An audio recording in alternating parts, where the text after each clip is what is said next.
flip it around and take that to Mr. Keswani, because actually, when those of us who travel outside India, one of the things, if you're not talking about the East, you mentioned a lot of the countries in the East or Sri Lanka, but if you go to the West, the hotels are crappy, right? And you're paying a lot for really poor service. And I mean, most of us would have at some point said, "Oh my God, our service industry is so much better." Indian hotels, by and large, really, really are exceptional.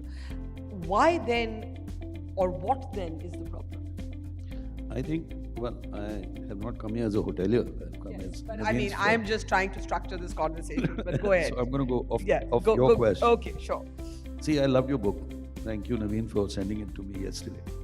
And I read it today in the car. And I think it's very well written, very topical. And in fact, I've been talking to the secretary. She had called me a couple of times about how we should change tourism just in the last 3 weeks. And it's a very simple thing. When do things work and when do they not work? If there are 50 voices and we are a democracy and we are proud of it, but there is no alignment, then nothing will work. Each individual stakeholder will do what is best for him or herself. I think a very fundamental issue in our country is that we talk about where we want to go, but nobody asks how we're going to execute it. And therefore, your recommendation that there should be a nodal. If you are really interested in getting it to work, it needs two things. The problem is tourism is a state subject. It must be in the concurrent list, number one, which means the center has some say. Number two, there should be a leader, like you recommended, who has the power to get things done, obviously with vision. And you can define that vision. That could be a democratic decision, take the inputs of 100 stakeholders, but one person to execute. My view is simply that, and what I have been putting forward through the Hotel Association and to various government officials, is it is a business that could transform our demographic dividend. It has to be seen as a political economy decision, not as an economic decision, because it could easily absorb the 10 to 15 million guys who need a job every year. We could absorb half of them for the next 10 years. It could improve India's demographic dividend. So therefore, rather than talk about hotels, which is one subset, or XYZ, see, we are all visitors here. We are all tourists.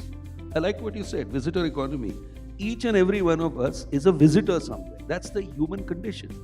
So it's overarching. I wouldn't talk about this aspect or that. I would say somebody has to take a call, and it's the Prime Minister, by the way, who has to say, I'm going to give a part of my political capital. I'm going to set up this agency, whether it's in the PMO, that's all structure. With his political heft and show transformation. What has happened with, look at the national highways. Isn't that led as a mission? It's insane what they've done. Even airports, it's all been unleashed. See, entrepreneurial energy will come, but somebody has to channel it.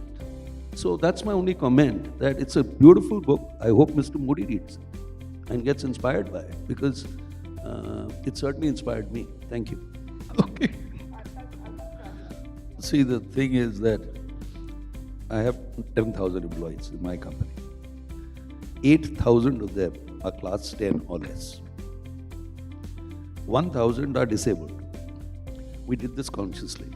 These are unemployable people. And let me tell you, across the spectrum of tourism, this bunch, because India still has, I think, 20-30% not literate. Tourism needs functional literacy, not educational literacy. That's the key.